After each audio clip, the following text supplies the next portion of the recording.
ফরজ গোসল করার পদ্ধতি হলো, আপনার গোসল ফরজ হলে বাথরুমে গোসলখানায় গিয়ে সর্বপ্রথম আপনার শরীরের যে জায়গায় নাপাক লাগছে বা কাপড়ের যে জায়গায় নাপাক লাগছে সেই জায়গাটা কি করা, পরিষ্কার করে নেওয়া আগে।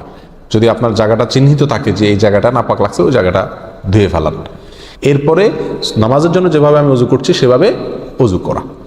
এরপরে অজু করা, হাতের কবজি ধোয়া, এরপরে কুলি করা, নাকে পানি দেওয়া, মুখ ধোয়া, হাতের কনুই পর্যন্ত ধোয়া, মাথা মাসায় করা, এরকম অজু করা। অজু করার পরে এবার আপনি গোসল করেন। সেটা শাওয়ার দিয়ে আপনি মাথার উপরে পানি ঢেলে হোক আর আপনার মগ দিয়া হোক, যেভাবে হোক আপনি গোসল করেন। গোসল করা শেষ হয়ে গেলে, গোসল করে যখন বের হয়ে যাবেন, তখন যাওয়ার আগ দিয়া ওই যে পাও ধোয়া বাকি আছে হুজুর, যাওয়ার আগ দিয়া পায়ের ওখানে পানি ঢেলে টাকনো পর্যন্ত পা ধুয়ে ফেললেন, বাস গোসল হয়ে গেল।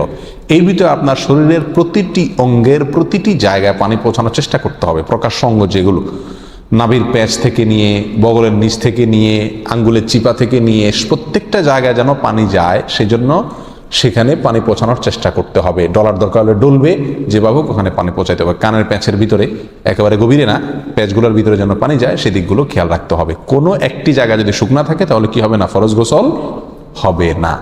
অতএব পরিপূর্ণ শরীর যাতে ধোয়া হয় সেদিকটা খেয়াল রাখতে হবে। নেল পালিশ ইত্যাদি বা কোনো রং ইত্যাদির কারণে যদি কোনো আবরণ থাকে শরীরের উপরে, তাহলে সেগুলো সরা নিতে হবে, তা না হলে কি হবে না, ফরজ গোসল আদায় হবে না। কথা, প্রথমে শরীর এবং কাপড় থেকে নাপাকগুলো ধুয়ে নেব, এরপরে অজু করব পূর্ণাঙ্গভাবে, পাও ধোয়া বাদে। এরপরে গোসল করব, আর বের হওয়ার সময় দোনো পাও টাকনো পর্যন্ত ধুয়ে তারপর বের হয়ে যাব। এই গোসলের সাথে আমার অজু হয়ে গেল। এই গোসলের পরে আর কি করার দরকার নাই, অজু করার দরকার নাই। অনেকে গোসলের পরে অজু করেন, এটা কোনো প্রয়োজন নাই। তবে কেউ যদি গোসল করা অবস্থায় তার পেশাব চলে আসে, অনেকে আছে পানির স্পর্শ লাগলে পেশাব বেশি আসে, তো গোসল করা অবস্থায় যদি তিনি পেশাব করে দেন বা অজু ভঙ্গের কোনো কারণ তার ভিতরে আসে, তার বায়ু ছাড়লেন, তাহলে তো সেক্ষেত্রে অজু যেটা শুরুতে করছিল ওইটুকু তো আর নাই। তাহলে তাকে আবার কি করতে হবে, নতুন করে গোসলের পরে অজু করতে হবে। এই হলো মোটামুটি ফরজ গোসলের পদ্ধতি।